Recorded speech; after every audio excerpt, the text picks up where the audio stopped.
Cold steel flashes in twilight. The man's dagger disposes of his target in an instant. There is not even the opportunity for last words.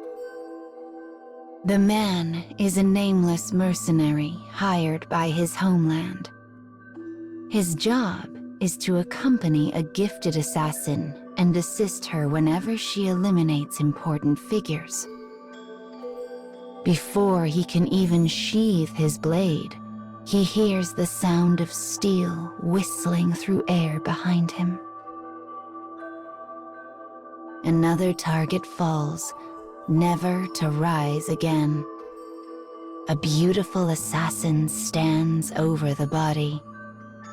Her eyes are the cold ice of riverbed obsidian.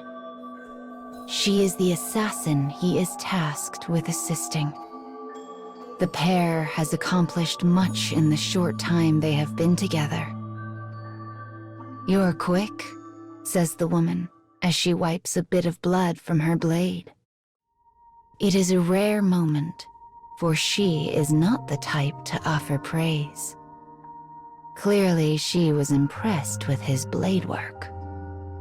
The man is proud to rub shoulders with the woman and finds himself growing more infatuated with her by the day.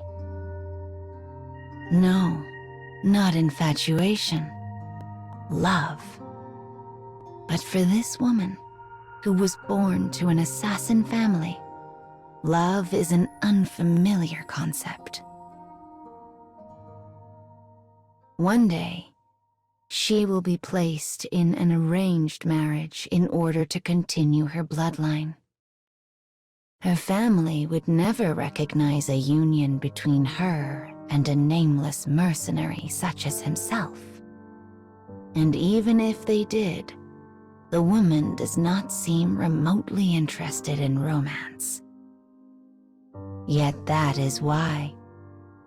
That is precisely why. Her otherworldly beauty is a naked scalpel glimmering in the evenfall, and it enraptures him.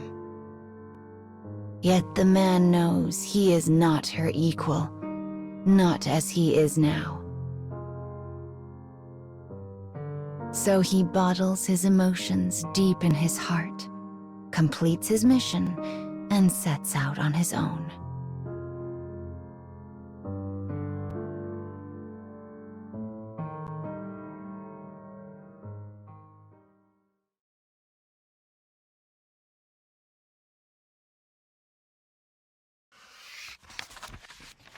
Years have passed since the mercenary and assassin last crossed paths.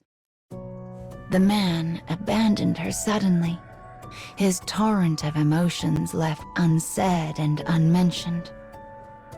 Yet the passing of time has not dulled his feelings.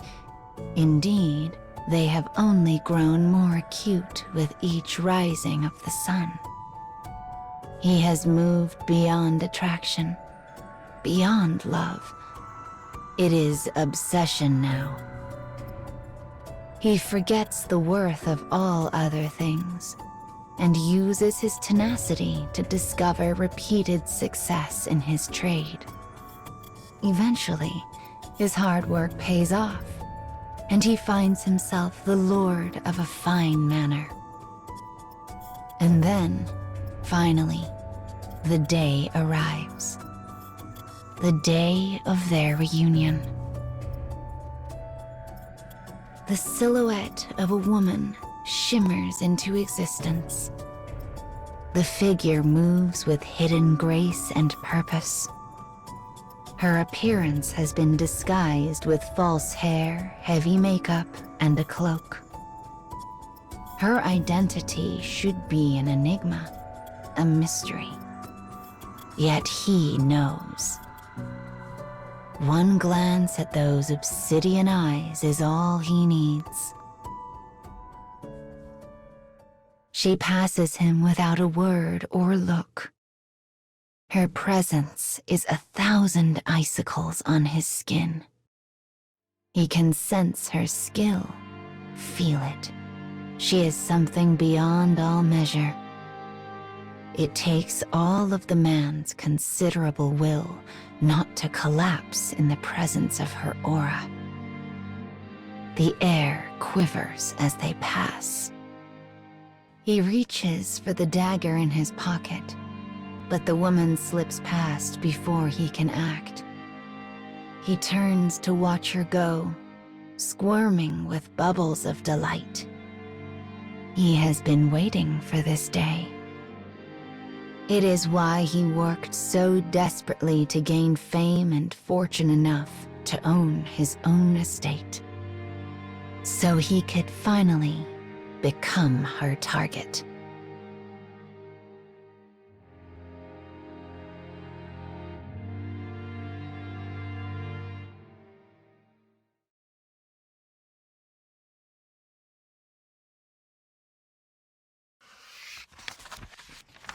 Night falls on the day of the mercenary's reunion with the assassin.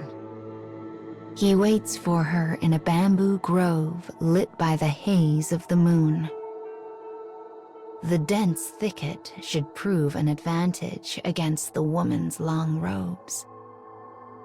He has also surrounded himself with traps learned during his long years of mercenary work. Of course, she sees through all of this. Yet despite her awareness of the situation, she slips through his traps and stands boldly before him. She is bewitching, moonlit rapture. His breath catches in his throat as he grasps his dagger. Somehow, impossibly, her allure has only grown stronger over the years. The man suddenly understands that she can never be his. No, impossible. Such a thing would only serve to sully her beauty, as one might dull a blade while fighting a sandstorm. He has but one desire left. Though the woman has come for his life, he now intends to claim hers. Despite the thick foliage around her, the woman moves like liquid smoke through an infinitesimal opening. She is a wraith, a willow, a fiendish dread that slips and flickers like a goddess dancing on an ocean of endless ice. I am going to kill her. He burns this image into his memory, then quietly seals it away. And in doing so, in looking off to limitless futures, he knows that if this country ever meets its end, she will never again look upon another man. His dagger flashes, her katana gleams. A second strike, a third. The man's arm is grazed, but he deftly turns the attack aside and leans his whole being into his counter. Ripples from the honeyed act echo in his heart. For in the whole of paradise, this is the greatest pleasure he has ever known.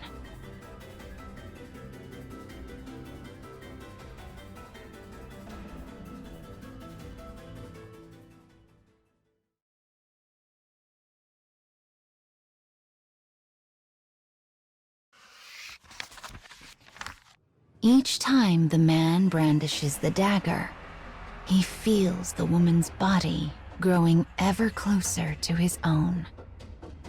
Crimson seeps from her wounds to lie gleaming in the light of the moon.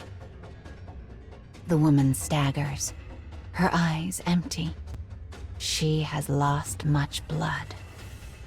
This is the peak of my pleasure. Yet, as the man grips his dagger and readies to end her life, he realizes something. His intellect is honed, sharp. His obsession deep, pure. These things have driven him to the brink of madness, and he is tumbling into endless hallucination. He rallies himself and dispels the illusion, reclaiming his sanity against all odds. But the moment the woman's katana grazed his arm, his fate was already sealed by the poison on the edge of the blade. His foggy consciousness desperately attempts to train his vision on the assassin. But she is a featureless blur. The man cannot read her expression. He does not know how she looks at him. Yet he keeps going all the same. I am the one who must end you. Fuel returns to his soul, and he brandishes his dagger anew. You should have stayed within the illusion, murmurs the woman. Her words drift through the air toward the man who lies crumpled in a pitiful heap. After so many years, his blade work had grown even more precise. And because she knew this, she did not wish to kill him. Instead, she wished only to render the powerful man powerless. Yet his intellect combined with her immaturity and ended up removing his future. I will remember your skill, she whispers. With a sad sigh, she takes her leave of the bamboo grove. The man's corpse gazes forlornly at the clouds that drift endlessly across the sky. And for reasons known to none, the smile on his face is brighter than the moon.